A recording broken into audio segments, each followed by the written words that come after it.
detailed accounts of a holding camp in northern France, where hundreds of vulnerable Vietnamese young people are housed every year before being smuggled into exploitation in the UK, have prompted anti-trafficking charities to call on the British and French governments to disrupt the criminal networks running the site. Hidden in woodland, on the site of an old coal mine, the well-organized camp known as Vietnam City is usually home to between 40 and 100 Vietnamese migrants, some of them minors, who are on their way to the UK to work illegally in cannabis farms, nail bars and restaurants, according to charity workers who recently visited.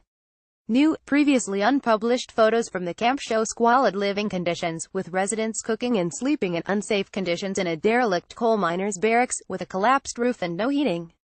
The site, about 60 miles 100 kilometers southeast of Calais, has been chosen by traffickers because of its proximity to a service station on the motorway where lorry drivers stop to rest before traveling to the ferry port to cross to England. There is less security here than at the port, so it is easier to smuggle people into vehicles. Although the site is understood to have existed for over a decade, hidden in plain sight at the edge of the town of Angers, there has been little concerted effort to close it by the French police and no effective work done by British authorities to address the smuggling of Vietnamese people through France. Location of Vietnam City Camp. A group of local residents, the collective Fraternité Migrants, pays for wood for the stove and has installed a generator in the camp, and food donations are delivered once or twice a week. The local government has supplied cold running water, and a French medical charity makes weekly visits to the site. The issue of trafficking and exploitation of Vietnamese people in cannabis farms and nail bars in the UK is the subject of a report from the UK's Anti-Slavery Commissioner, Kevin Hyland, due to be published on Monday. However, there is growing frustration from charities working to protect Vietnamese people trafficked into the UK that so little has been done to stop the trade in vulnerable people from impoverished rural parts of Vietnam. In recent years, police have repeatedly raided cannabis farms across the UK, staffed by Vietnamese young people. Earlier this year, a former nuclear bunker in Wiltshire was found to have been converted into a cannabis farm on an industrial scale, with 4 Vietnamese workers locked inside. There have been no prosecutions of people traffickers bringing Vietnamese laborers into the UK, although last month a British woman was found guilty of trying to smuggle 12 Vietnamese migrants into the UK from Calais, in a van loaded with tires. 4 men, 5 women and 3 children were found after a border force officer saw a pair of legs protruding from the tires in the back of the van. Food donations are delivered to the camp once or twice a week. Photograph. Pacific Links Foundation. Chloe Setter, Head of Advocacy, Policy and Campaigns at ECPAT UK, which works on child trafficking to Britain, said Vietnam is almost consistently the top country for adults and children trafficked to the UK, and it has been well documented that there has been a Vietnam City in northern France where many Vietnamese migrants pass through en route to the UK. Yet there appears to have been little effort made by the UK or French authorities to prevent or disrupt the trafficking of Vietnamese people to the UK, despite the known threat.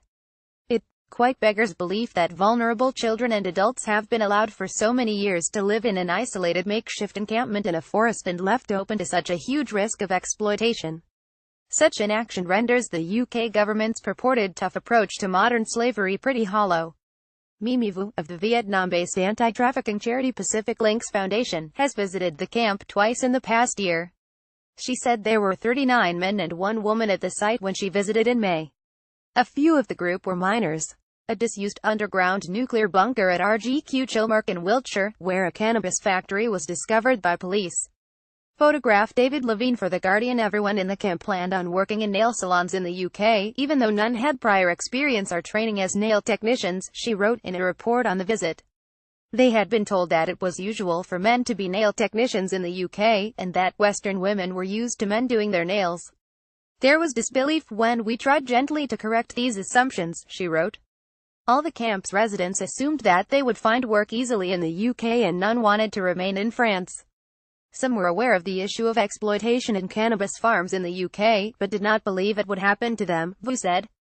She believes that the camp has continued to exist under the radar because the migrants are not looking to work in France and are not a strain on local resources.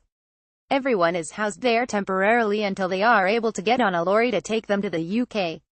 Most are there between a week and 2 months.